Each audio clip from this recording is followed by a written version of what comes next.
Welcome to the Advanced Descriptive Writing lesson on style and voice. So before you take this lesson or any of the advanced descriptive writing, I really recommend getting to grips with the basics and feeling really confident with all of the kind of building blocks of descriptive and narrative writing. So these courses are for people who are super confident, they maybe read quite a lot, they've either done the scribbly courses or they've studied basic descriptive writing techniques before, and they're just really wanting to push themselves. It's not specific to any level or point in your life necessarily, it's just more of a personal thing. If you have personal reasons why you'd want to push yourself, either professional or hobby, or because you're taking some kind of exam and you really want to get top grades, this is the type of course that is going to help you achieve that, because it goes a lot more in depth into what you need to achieve those really, really high levels. So we're going to start with a look at definitions of voice and style. I've done it that way around because voice is a little bit easier to understand, although they're both kind of difficult. You probably heard these words before. You probably feel like you know what they mean, but usually when I teach people these types of words and they tell me they know what they mean, when I ask them to actually write a definition, they struggle. And that means that they kind of generally know, but they don't specifically have it pinpointed in their head. So I've given you a bit of a breakdown of each of those. I recommend screenshotting this or saving it somewhere or copying it down so that it kind of goes into your head and you get it really internalized. So this is just a bit more of a broken down definition of these, what these things are, so that you can get to grips with them. It took me ages to figure out exactly what they were. I think even when I started teaching, I wasn't 100% sure what they were and how to use them and what constituted voice versus style. But yeah, feeling quite good with it now, so I thought I'd make a lesson on it. So voice basically is the kind of way that the story is told and the way that the character of the person telling the story comes across in the narrative or description. So obviously this is a descriptive writing course, so you kind of want to think about it in terms of description as well. So if there's a strong narrative voice, that means the person telling the story has a strong personality and they put their imprint onto the world around them. So the person telling the story in any kind of descriptive or narrative situation is sort of like our window into that world. So everything that happens in that world, we see through the prism of their description. So what that means is they have their own individual viewpoint and they impose that on the story. No one just tells a story that's full of facts. Like there was a table, there was a pen, the girl wrote in her book. Is really boring. You have to put adjectives in there and you have to go into detail, and that's what descriptive writing is about. And as soon as you go into those details, the specific way that you describe things kind of belies your character or your personality and your opinions about the world. So the narrative voice is not always the narrator themselves. If it's first person, then it will actually have a character telling the story, and that character can be quite different from yourself when you're writing. So you have to think about who is telling the story. Is it an omniscient narrator? Is that omniscient narrator yourself? Is it a character? And then what kind of person is that narrator? Even if it's yourself, ask yourself, what kind of person are you? What are your beliefs and values, and how do you want those to come across in your story? Because that really enriches, I don't know if that's the word, enhances, richens doesn't even sound like a word now. You know what I mean? It makes it better. It's a lot stronger and deeper, and it feels like it has weight and something really powerful behind it, instead of it just being a light-hearted, fun thing to read that you forget in 2 minutes. So beliefs and values underlie every single story, and those are sort of filtered through the story to the reader via the voice, via the narrative voice.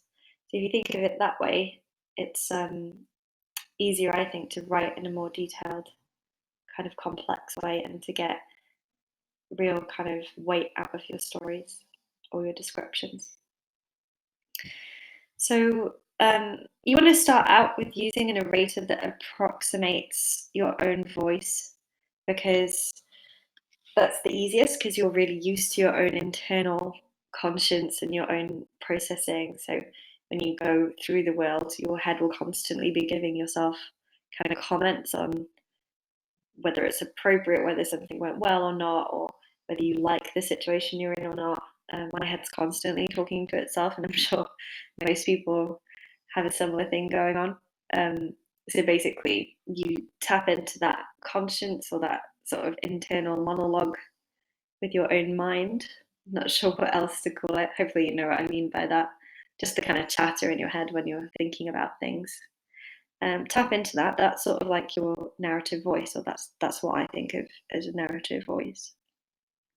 So if you use that first, and then that becomes your voice in a descriptive writing piece, that tends to be very compelling and personal, and it feels automatically like a very well-formed character that's telling the story, because it is a real character, it's you.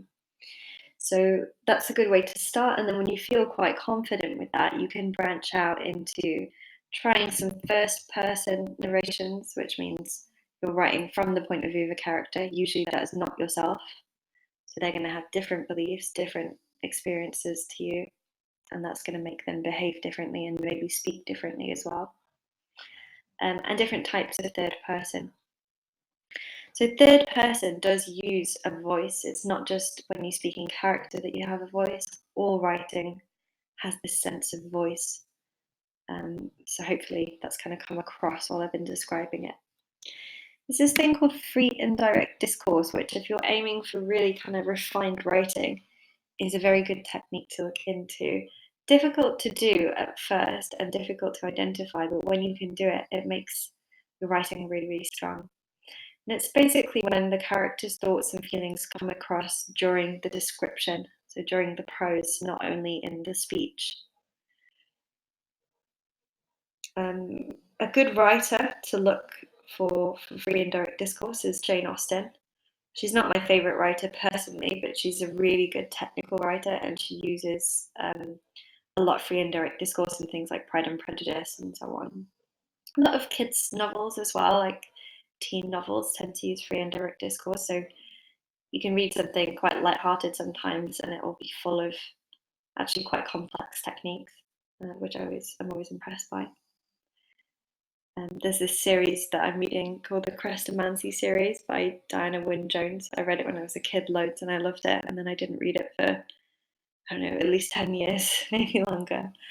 And I saw it on my bookshelf, and I thought, I'm going to just dip into those again. And they use tons of free and direct discourse, and they're really, now that I understand all these writing techniques, I can actually appreciate that kind of thing from a totally different point of view. So when I read them and I was about 9, I was just really excited for the story, whereas now I'm like, oh, this is actually very well crafted. So yeah, those types of things, revisiting stuff that you loved as a kid is always good as well, once you've learned techniques, because you can sort of pick apart what you liked about it and why it's good, and then your own writing can kind of have that flavour too. So omniscient narration, which is when you have an all-knowing, all-seeing narrator who's almost a godlike presence above the text, and they sort of know the beginning, middle, and end of the story before they even start telling it. And that combines with the idea of tone. So the author's attitude to the subject is what tone is. It's very different from mood, don't get them confused. So omniscient narration and tone go together, because when you have an omniscient, almost godlike narrator who's very removed from the story and they don't feel like they're any part of it, that almost borderlines on the author themselves, and the tone is the kind of ideas and opinions of the author. So do they think that the characters in their book are silly, Or do they think the characters in their book are geniuses? Do they think the situation is sad or happy? All of that contributes to the tone. So if we go back to Jane Austen for a minute with Pride and Prejudice, which I'm just using because it's an example that most people would know, she has quite a sarcastic, mocking tone at times because she thinks that her characters are all a little bit silly. So she sort of loves them and she feels very fond of them, but at the same time, because she has this kind of humorous tone and she's always poking fun at kind of social rules and regulations, she also has to have this kind of slightly sarcastic, mocking tone. So her attitude is that these rules are silly, and my stories are going to explain to you how silly they are and how silly the people that follow them are. So that's how a tone can be different from the actual events of the novel. Definitely look more into tone if you're interested in that, because that's another thing that is a very high level technique that once you're confident with the basics, you want to start thinking about and trying to master. So omniscient narration can have a tone that is similar to the author's, but other types of narration, I think I wrote tone wrong, I meant voice. Other types of narration can have a voice that is different from the author's own. So if you have a first person narration and you have a really sweet, innocent character who's telling the story, then their voice is also going to be quite sweet and innocent and reflect their personality, even if the author is not necessarily like that themselves. So it's a little bit complex getting to grips with all of these, but make sure before you start using techniques to do with voice that you understand narration, first and third person, omniscient narration versus, I guess you have omniscient, then you have limited for third person limited perspective, which is kind of like in between first and third, and then you have first person. So make sure you understand those different types of writing and how that affects the way that your readers read your story. So this has hopefully helped you understand voice a little bit more. If you had to say it in one word, it would probably be personality, like the personality of the storyteller, just to kind of summarize for you there. So style kind of connects with voice. And the way I thought I'd explain style is firstly to just give you a few descriptions, a few adjectives that can explain or describe different styles. So ornate, meaning very detailed and usually quite rich. Elaborate, meaning very complex and maybe layered. Poetic, meaning similar to poetry, feels like poetry, so quite beautiful, quite surprising at times. Minimal, meaning very stripped back and not necessarily basic, but very, very specific about what it chooses and where it puts words, and not too many words or too much detail. Simplistic is more simple. Modern, relating to recent years. Old-fashioned, relating to previous times. So this is a way that you can start to think about style. There are tons of different words and ways to describe style. I had a go at defining it here. It's a little difficult. The manner of expression created by word choices, syntax, diction, mood, and tone. So again, make sure you understand what word choices can sometimes be called lexical choices. So make sure you understand word choice, syntax, diction, mood, tone. So the way in which you want to express yourself is your style. And that actually is an easier way to think about it, because when we think of style in terms of fashion, maybe we think of someone's personal clothes style being an expression of their personality. So the manner in which they want to express something. So a style for a descriptive piece is the manner in which you express your ideas within your description. Sentence structure, syntax is very important for that. So a lot of the time people just focus on the vocabulary or the way that they're writing, but they don't really pay attention to sentence types and sentence length. But if you struggle with style, it might be because your sentence lengths aren't varied enough, or you've not chosen a specific type of syntax. So do think about syntax as well as those others. So style can evoke a certain time period, personality, literary movement, such as modernism, postmodernism, romanticism, restoration period. There's loads of different literary movements that kind of correspond with history. And they can also evoke culture and heritage. And some really amazing books are written with different cultures in mind. So they're written to help us understand other cultures and their way of living and how that differs from our own. Chinua Achebe, who I'll just write his name here a second because it's a little bit difficult to even just know his name without me writing it. Chinua Achebe is an amazing writer for that. He's an African and Nigerian writer who I teach quite a lot. And the way he writes really helps you understand his culture, and it kind of gives you, as I was saying before, a window into that world. It's really interesting, and yeah, I find his books really fascinating. So,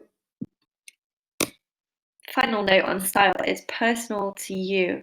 So you have to cultivate your own style and voice over time. The first time you write a description or a narrative, you're not going to have your own style and voice. The less you actually read, the less you're going to be aware of different voices or styles that you could possibly have. So read really widely.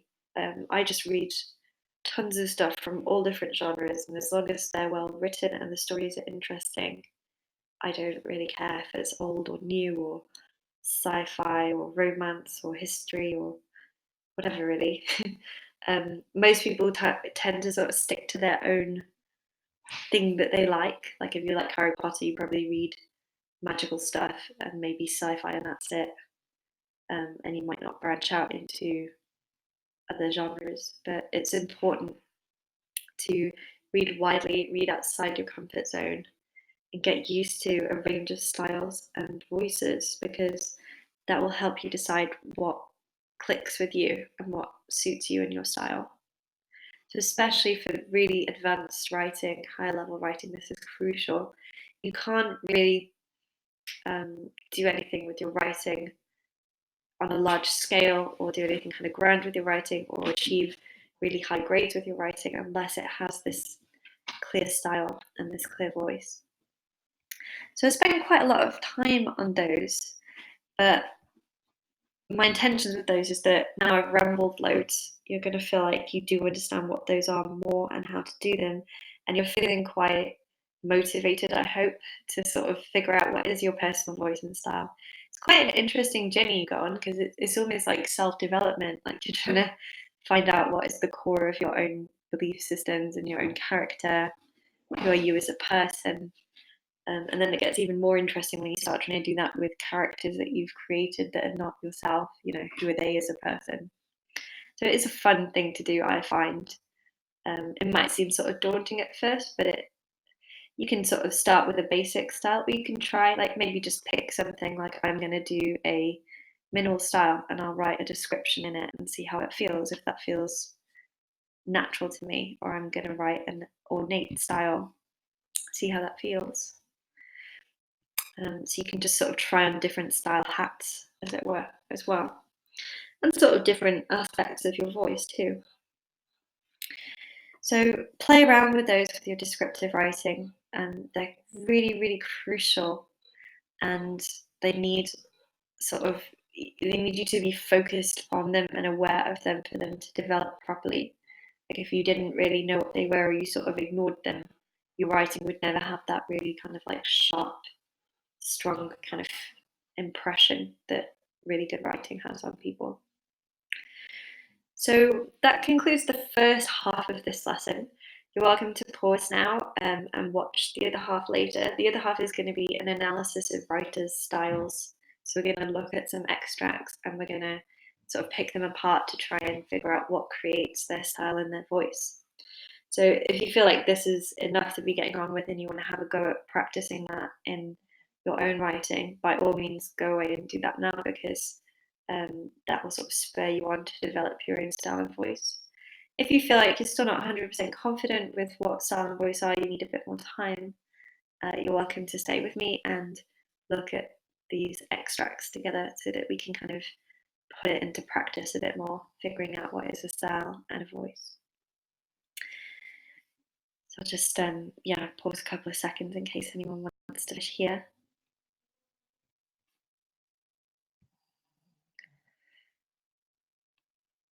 So thank you if you're still with me.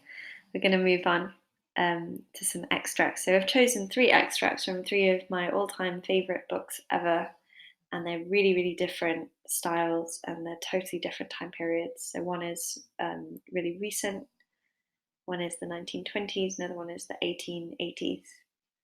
So you can see over time and through different characters and personalities and through different language choices, how style and voice can change. So the first one is from The Great Gatsby, which I love, and I recommend everyone reads because it's not hard to read. It's really short. I reread it in a few days recently, and I'm a slow reader. And it's really, really fun, beautiful story. There's a really good film of it as well. If you're not sure whether you would enjoy the book, watch the film first because it's actually a great adaptation, and then read the book so that you know what's going on. The Baz Luhrmann one, the most recent one, is the really good one. There's like an older one that I don't like as much. So this is an extract from The Great Gatsby. It's about a super rich man. That kind of analogy I was going on about earlier to do with a rich person in a rich world or a poor person in a rich world. Right at the beginning, when I was rambling about that was sort of to do with this. And so the narrator is a guy called Nick who is quite wealthy, but not super, super uber rich like Gatsby. And then the subject of most of the book is Gatsby, who is uber super rich, and he needs to show off his richness. But paradoxically, he's not an evil or horrible rich person. He's actually a very sympathetic character that most people end up liking a lot. And that's not spoiling the book for you. I'm really careful not to spoil these books because I do think you should read them. So I'm going to just read you a description by Nick, the first person narrator of the novel, about Gatsby's house. Gatsby's house. There was music from my neighbour's house through the summer nights. In his blue gardens, men and girls came and went like moths. Among the whisperings and the champagne and the stars. At high tide in the afternoon, I watched his guests diving from the tower of his raft, or taking the sun on the hot sand of his beach, while his 2 motorboats slit the waters of the Sound, drawing aquaplanes over cataracts of foam. On weekends, his Rolls-Royce became an omnibus, bearing parties to and from the city, between 9 in the morning and long past midnight. While his station wagon scampered like a brisk yellow bug to meet all trains. And on Mondays, 8 servants, including an extra gardener, toiled all day with mops and scrubbing brushes and hammers and garden shears, repairing the ravages of the night before. Every Friday, 5 crates of oranges and lemons arrived from a fruiterer in New York. Every Monday, these same oranges and lemons left his back door in a pyramid of pulpless halves. There was a machine in the kitchen which could extract the juice of 200 oranges in half an hour if a little button was pressed 200 times by a butler's thumb. At least once a fortnight, a corps of caterers came down with several hundred feet of canvas and enough coloured lights to make a Christmas tree of Gatsby's enormous garden. On buffet tables garnished with glistening hors d'oeuvre, spice-baked hams crowded against salads of harlequin designs and pastry pigs and turkeys bewitched to a dark gold. In the main hall, a bar with a real brass rail was set up and stocked with gins and liquors and with cordials so long forgotten that most of his female guests were too young to know one from another. So that's the beginning of a description of Gatsby's house and Gatsby's parties. So I want you to think about the style. And I want you to have a go at thinking about the voice. Let's see if I can make it a tiny bit smaller, so you can see more of the extract on the page. So yeah, just think about what kind of style does it have? Is it simplistic or elaborate? Is it a kind of rich, dense style, or is it sparse and thin? How does he describe?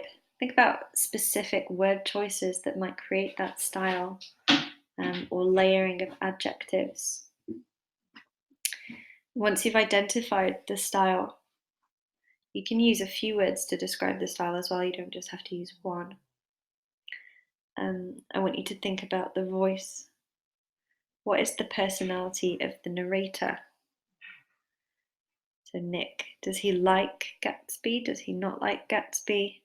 Does he approve of all these parties and all this richness? Or does he dislike the parties and the richness? Does he want to join in? Is he one of the crowd? Or is he different? Does he somehow feel like a separate individual? So I'm going to give you a few minutes to think about that. You can pause for as long as you need.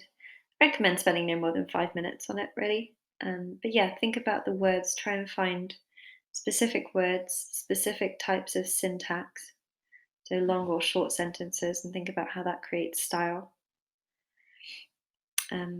And images, any kind of imagery that helps you to define the style and the voice. When you're ready, we're going to come back together and I'll tell you my personal thoughts.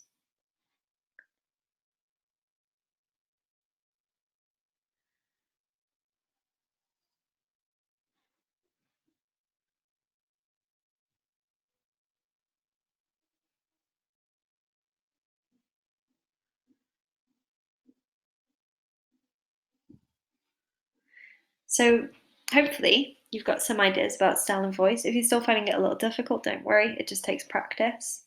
And the more you read, the more you'll get used to it. And the more you kind of do this with different things you're reading, the easier it gets as well. It took me maybe a year to get used to these after I was aware of what they were and had to really think about it a lot.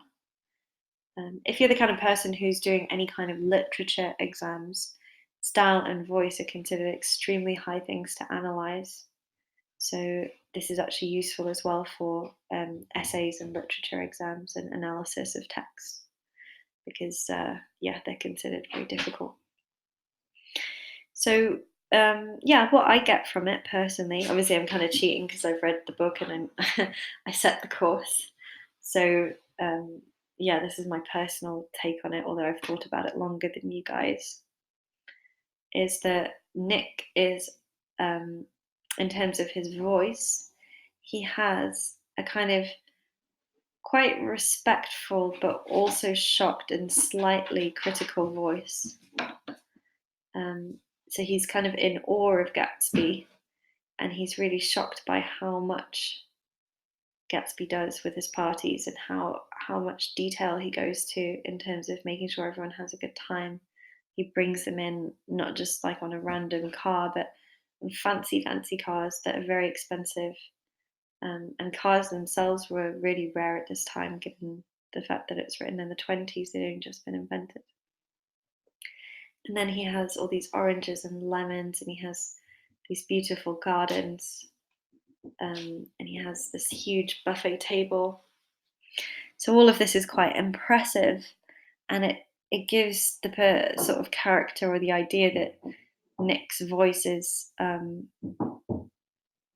of deferential to Gatsby. Like he feels like Gatsby is a magnificent person and he does a lot. But at the same time, underneath that, he has this kind of critical voice. Like he doesn't quite agree with what he does. It wouldn't maybe be his way of doing things if he was in Gatsby's position. And the main thing that makes me think that is the way that he describes servants and butlers and so on. So everyone that Gatsby pays is working extremely hard. Like all of these servants, gardener toiled all day.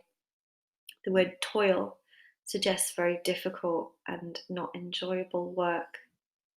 So the odd word choice there betrays a more kind of critical tone to Nick's narrative voice, I would say.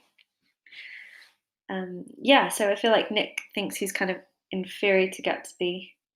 Nick is highly impressed by Gatsby, but Nick is also a little bit wary or cautious about the way that Gatsby lives his life because he doesn't necessarily agree with forcing people to work that hard for the sake of Gatsby and his friends having fun at a party. So yeah, quite complex. If you got any of those points, that's really good. If you've got different points, they're probably also valid because voice and style are subjective, they're quite personal. And that's the way I engage with Nick's personality. The way that you engage with it or the text might be different. So it doesn't necessarily mean you're wrong at all. As long as you can justify it through your language choices and having thought about it, then you're probably right as well. So style then, in terms of style, I would say quite elaborate, very meticulous. Meticulous meaning a fine-tuned attention to detail. So he's not just saying there are motorboats on the water. He says that his 2 motorboats, a specific number, slit the waters of the Sound, drawing aquaplanes over cataracts of foam. It's a very, very detailed visual image, very mechanical and technical, in keeping with the kind of spirit of modernism. So we would say that it has a modernist style as well, if you know the period of modernism. The things written from like maybe 1900 up to 1940 tend to be in this kind of modernist style. One of my favorite literary periods. So elaborate, kind of meticulous, quite over the top, sort of excessive style. I think he's being over the top with his style because he's trying to show how Gatsby's character is over the top. So in that case, it's not because he's an over the top person, it's because the world that he's describing is like that. And that's how he sees it, as almost overwhelming in terms of the amount of detail and possibilities and wealth there is there.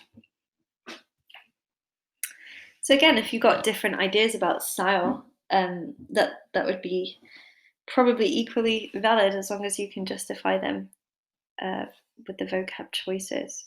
If you have any interesting points about voice or style from this that I've not mentioned, do message me because I'd be really interested to see what people pick up on in terms of style and voice for future lessons, as well as just my general curiosity.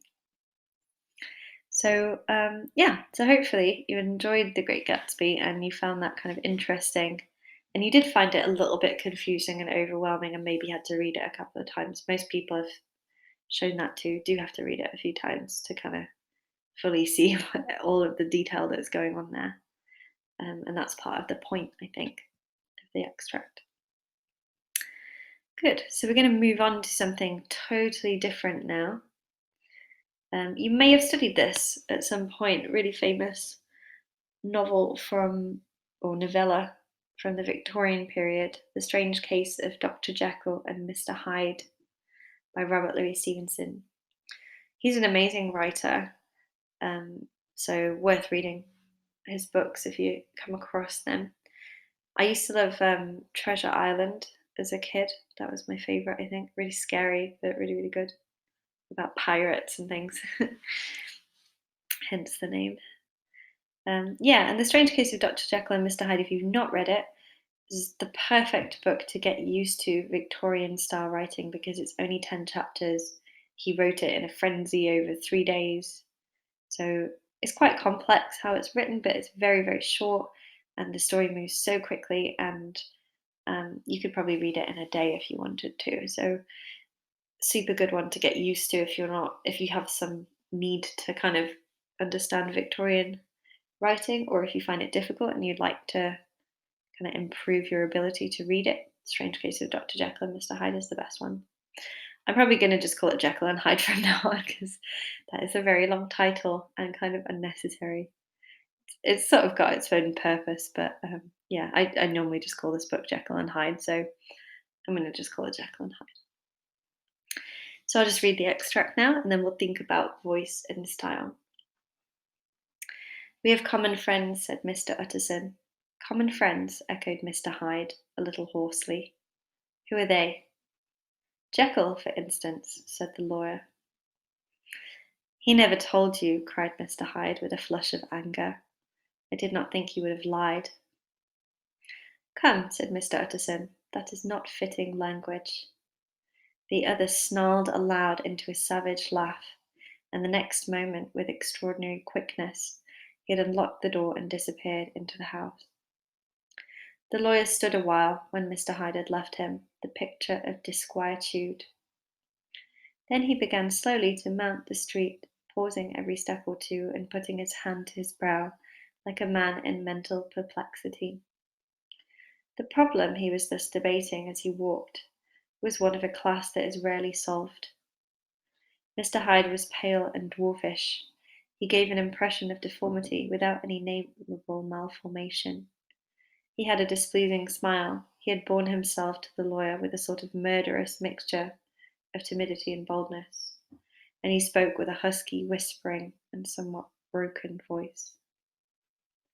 All these were points against him, but not all of these together could explain the hitherto unknown disgust, loathing, and fear with which Mr. Utterson regarded him.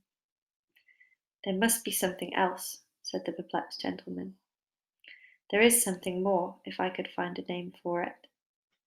God bless me, the man seems hardly human. Something troglodytic, shall we say? Or can it be the old story of Dr. Fell? Or is it the mere radiance of a foul soul that thus transpires through and transfigures its clay continent? The last, I think, for oh, my poor old Harry Jekyll, if I ever read Satan's signature upon a face, it is on that of your new friend."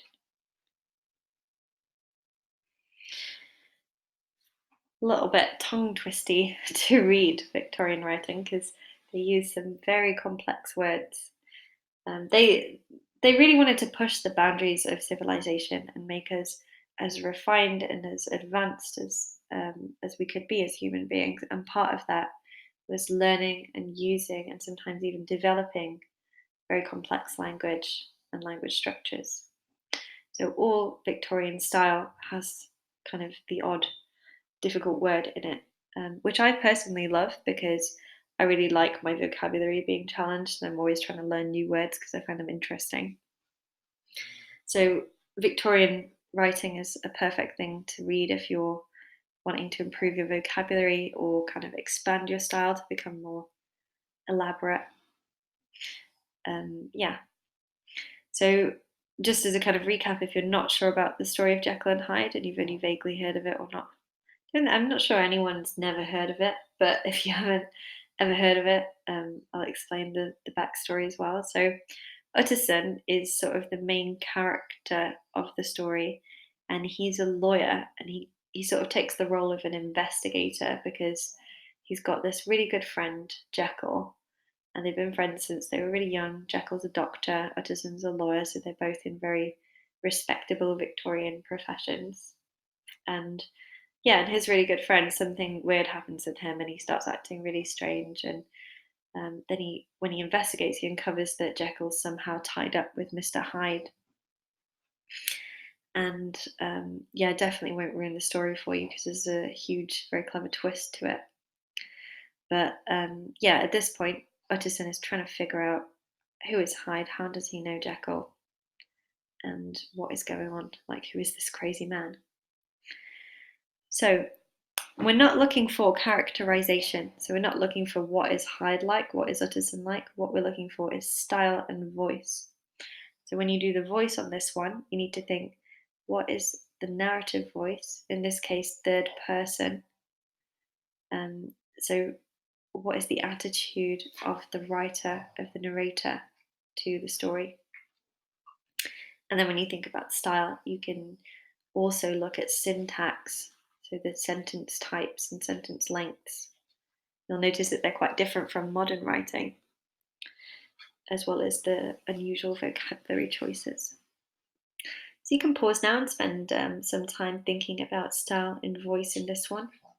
Come up with a few words to describe each and a few kind of words or vocab from the text as well that proves your opinion about style and voice. So I'll give you a few minutes to do that and then we can analyze it together.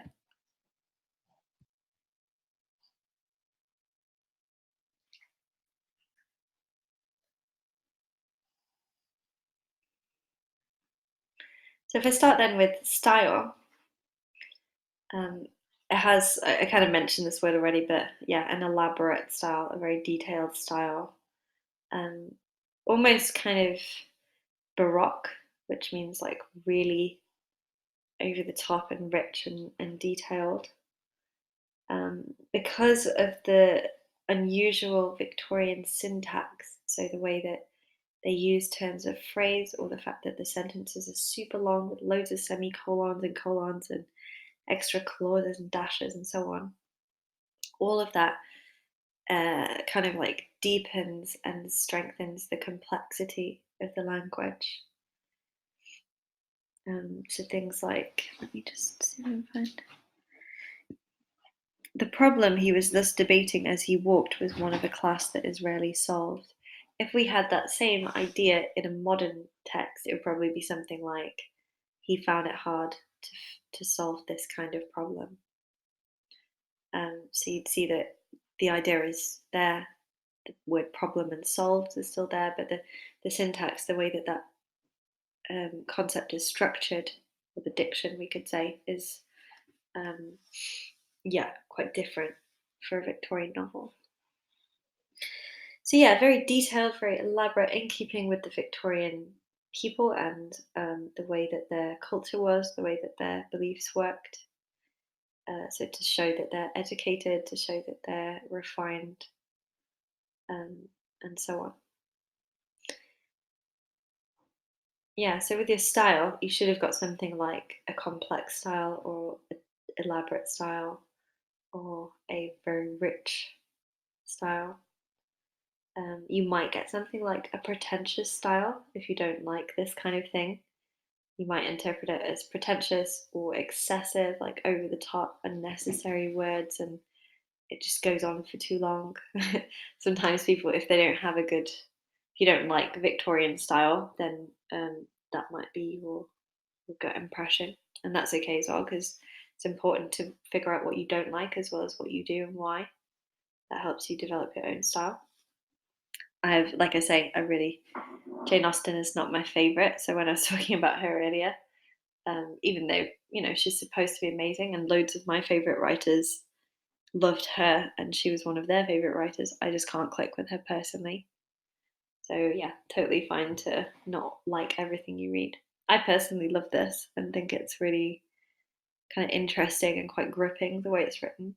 And I find it quite interesting how if you write something in a really long-winded way, but it's still quite dramatic, it can still be gripping. I find that really interesting to think about. So yeah, so the style, as long as it's something to do with being quite complex, then you've probably got that right. You definitely wouldn't say it's a simplistic style or basic or minimalist or anything like that. With voice, a little difficult because you've got Utterson as a character, Hyde as a character. Even though Jekyll is not here, he's mentioned, so he's a sort of character as well. And then the voice is different from all of them because it's a third person narrative voice. So this is Stevenson's voice, or the omniscient narrator's voice that we're looking for. And I think the personality of this is that he feels sort of, he's on the side of Utterson, so he feels that Utterson is respectable and a good man, and Hyde is a horrible man. So as we read it, we're more persuaded of Hyde's kind of evilness or unpleasantness.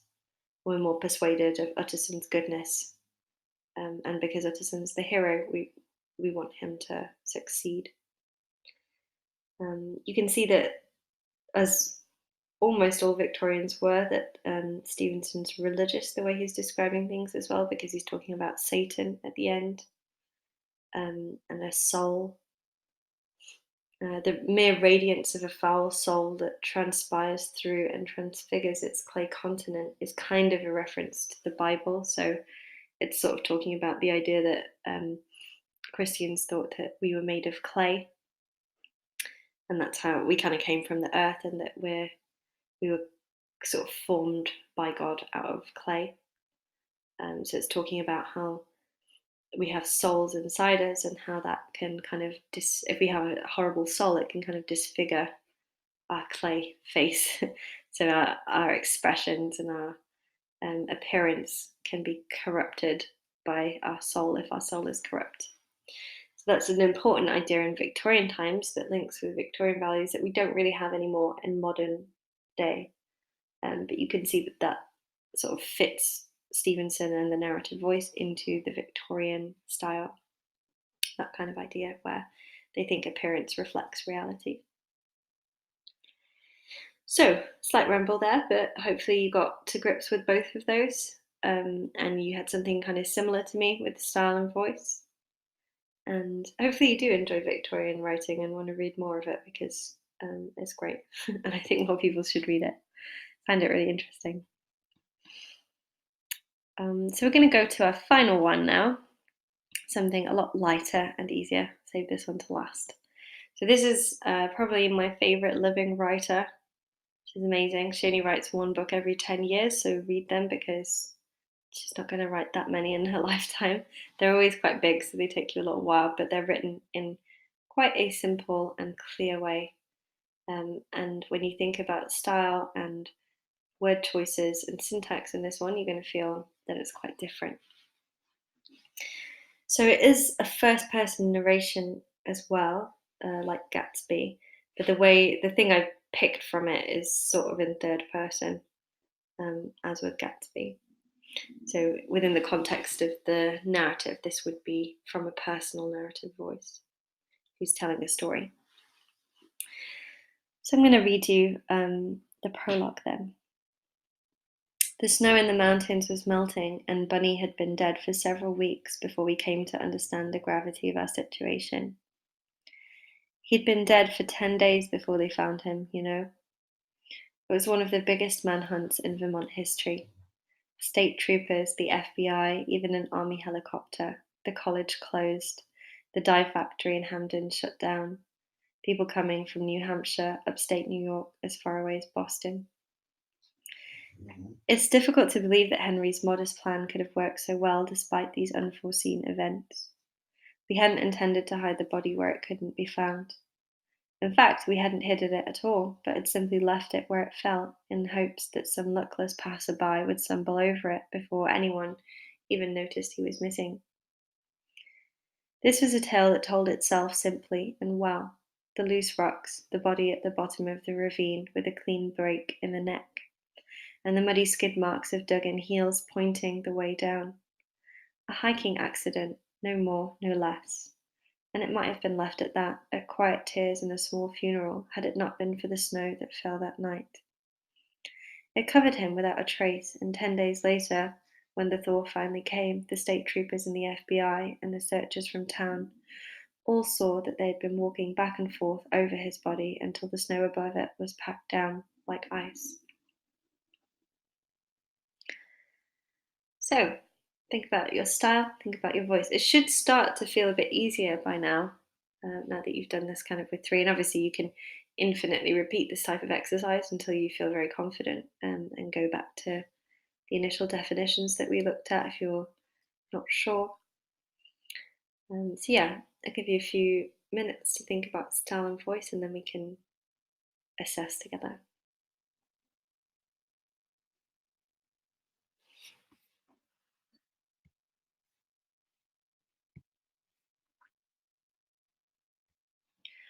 So, hopefully, you've had a bit of a think about it. Hopefully, you feel like this has a different style and voice. What we've been just through. I just knocked a load of books on the floor. Sorry, I'm really clumsy. yeah, hopefully you figured out the style and voice. So in terms of voice, because it's a first person narrator, you can see that it has quite a conversational voice. He'd been dead for 10 days before they found him, you know. It sounds quite young. I mean, that I know that the narrator's young, but hopefully you can kind of figure out from the way he's speaking. He's quite young, quite modern. Definitely not the same as the Victorian or the Fitzgerald, the 1920s. The things that are being described as well tell you that it's perhaps an investigation or some sort of mystery, that this character was somehow involved in a murder. So it makes you not trust them. I was briefly mentioning the idea of an unreliable narrator at the beginning of this lesson. So this one is somewhat unreliable because you're thinking, what's going on? So there's all these police and FBI involved, like serious thing going on. This missing body that ended up being, found by these people. But then this guy, the way he tells it, the narrator, it's really detached a little bit. Um, and yeah, when he says it might have been left at that, like it might have just been left at people thinking it was an accident and this person slipped and fell and broke their neck. It makes you think that maybe it's not an accident, makes it kind of mysterious. So it fits it in with me for like the kind of crime mystery thriller genre, which is sort of what the book is in a way. Yeah, so it starts you thinking along those lines. It's full of kind of unanswered questions, and it makes you a little bit confused about the narrator. Maybe you don't trust him. If you do trust him, you're kind of, I don't know, I guess if you trust him, you feel sort of sorry for him, but I didn't necessarily trust this one at the beginning. I was like, hang on, something is weird here. There's this dead body, there's this guy telling me about it in this quite detached way, and it obviously is some huge thing because there's all this FBI and police and so on involved. So yeah, narrative style, narrative voice, I would say, is kind of unreliable. Also minimal, very simplistic, quite basic with the odd fancy word, so gravity of the situation. Don't know if that's the only fancy word here. Ravine. The level of vocabulary is a lot more kind of manageable and a lot more conversational. It's not really high and elaborate in style. Yeah, so it helps you understand the kind of feeling of the story and how it's going to go if you have a very distinct style and voice at the beginning. And hopefully, this little exercise in those three extracts made you interested in those books and wanted you to read more, but also hopefully it helped you understand how it's not just the story that you tell. Like if you have an amazing story and a bad style or not a very clear voice, then that story is not going to be the strongest it can be. So hopefully this was a good introduction to the ideas of style and voice. You're happy to go practice that more. If you have any more questions, you're always welcome to message the Scribbly page and we'll help you out as much as we can. And yeah, hopefully you want to read these books as well. So I hope you enjoyed that lesson and you feel a bit more confident now and you're kind of ready and raring to go about developing your own style and your own voice. And I hope you enjoy that process because it is a really fun process. So thanks for listening, and I'll see you guys soon.